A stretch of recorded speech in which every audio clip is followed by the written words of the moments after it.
pessoal, bom dia. A gente vai agora para o nosso segundo TD, é o pequenininho.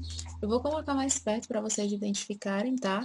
Para o pessoal do primeiro ano A é o TD 2, para o pessoal do primeiro ano D é o terceiro TD, esse que eu entreguei no último dia de aula e vocês não fizeram em sala, era para vocês terem feito em casa, tá? Eu vou começar com ele. Então, nosso primeiro texto é uma história de príncipes e reis e nada de dragões. Aparentemente parece uma narrativa, a gente acha que vai contar uma história, mas se a gente for prestar bastante atenção, ele traz informações. Então, ele tira esse caráter de texto narrativo para ser um texto informativo. Ele vai falar um pouco da história do Brasil, a questão de Dom Pedro I, Dom Pedro II, uma breve alusão a Dom João VI. Tudo isso para falar da independência do Brasil e do que nós somos hoje a partir da história. Então, primeira questão. A finalidade desse texto é: item A, descrever um cenário? Não, não temos um texto descritivo. B, informar um fato histórico? Sim, justamente isso que eu estava falando, tá? E se você tem dúvida com relação aos tipos de texto, volta lá no primeiro vídeo que eu vou explicar de um por um os 5 tipos de texto. C, narrar uma lenda? Não, tá? Aqui não tem nada fantasioso, aqui tudo é verdadeiro. Item D, como ver o leitor? Não, a gente não tem texto reflexivo, a gente tem um texto informativo. Item E, dar instruções para se fazer algo? Não, não temos um texto de instrução, a gente tem um texto de informação. Portanto, primeira questão, item B. Segunda questão, no trecho, mas essa já é uma outra história, na linha 20, a palavra destacada se refere. A palavra destacada que nós temos aí é o essa, é um pronome. Item A mudança para o regime da República. Item B, a desobediência do Brasil a Portugal. Item C, a passagem da coroa a outro príncipe. Item D, a volta do príncipe para Portugal. Item E, a pouca idade do príncipe herdeiro. Eu só vou conseguir responder esse tipo de questão, pessoal, e fique atento se eu voltar exatamente na linha que ele está falando. Ele falou na linha 20, a gente volta lá no texto, na linha 20, para a gente poder ter certeza absoluta e poder responder corretamente, tá? Linha 20 já é a última frase que nós temos aí, então eu volto um pouquinho para eu poder captar o sentido. Só quando completou 14 anos, passou a assumir o poder.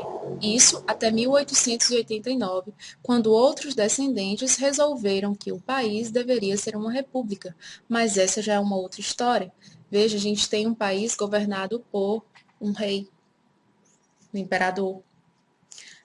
Daí, decide-se que o Brasil ele precisa passar por um processo revolucionário e um novo regime político deve ser adotado, que é o regime da República, com o presidente no poder, democracia. Aí, de todos os itens que ele te dá, olha o item A mudança para o regime da República. Por mais que você não entendesse historicamente essa questão da mudança da monarquia para a República, você teria a própria palavra República lá no texto mesmo, na última linha, que é a linha 20, resolveram que o país deveria ser uma república. Então, dava para você marcar tranquilamente, tá? Segunda questão, item A. Terceira questão. A palavra bradou, na linha 12, nesse contexto, significa. Bem, obviamente que na hora vocês não terão acesso a um dicionário, né? Mas eu peguei um dicionário aqui, ó, para poder conferir com vocês, bem novinho o dicionário.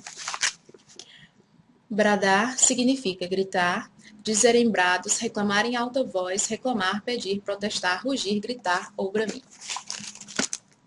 Se a gente realmente for analisar, bradar é gritar, é falar, é colocar para fora, se expressar. Então, volta lá. A gente vai voltar na linha 12 para a gente poder ter certeza, tá? Fez um discurso rápido, levantou a espada e bradou. Levantou a espada e gritou, levantou a espada e exclamou. Aí eu tenho acalmou? Não, acalmar não está ligado a você expressar para fora, tá? Perguntar? Não. Chamar? Poderia ser. Reclamar? Não.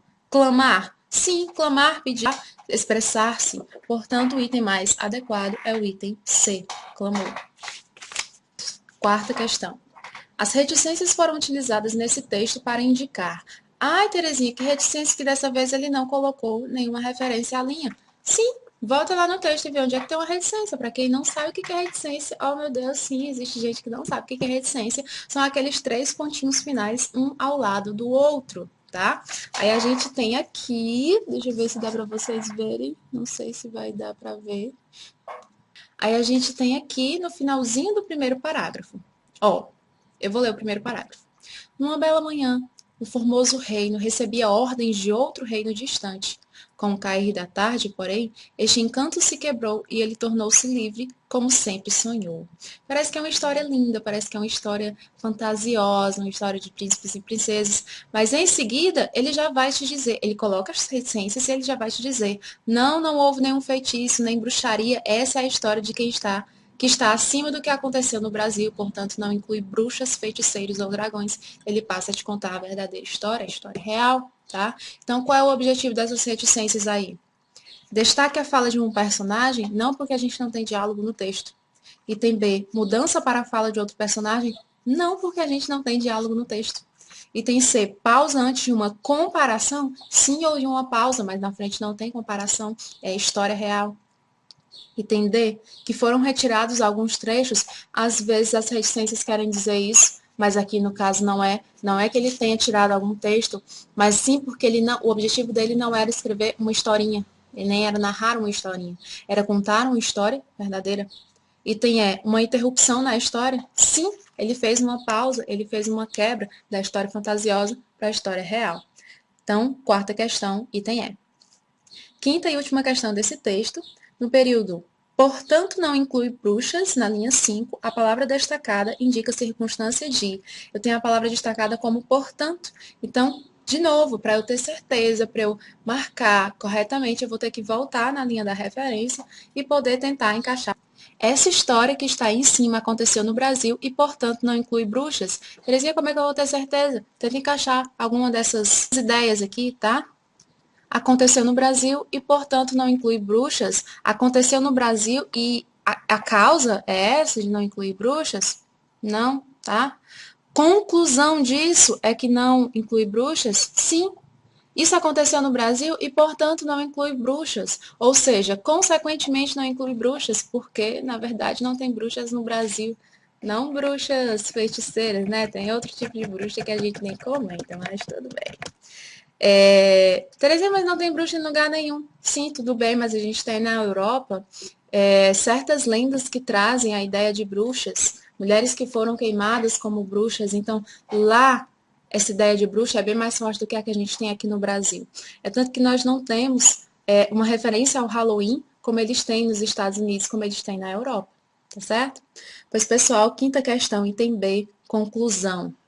Qualquer dúvida, qualquer pergunta, deixa aí nos comentários do grupo e até o próximo vídeo, se Deus quiser.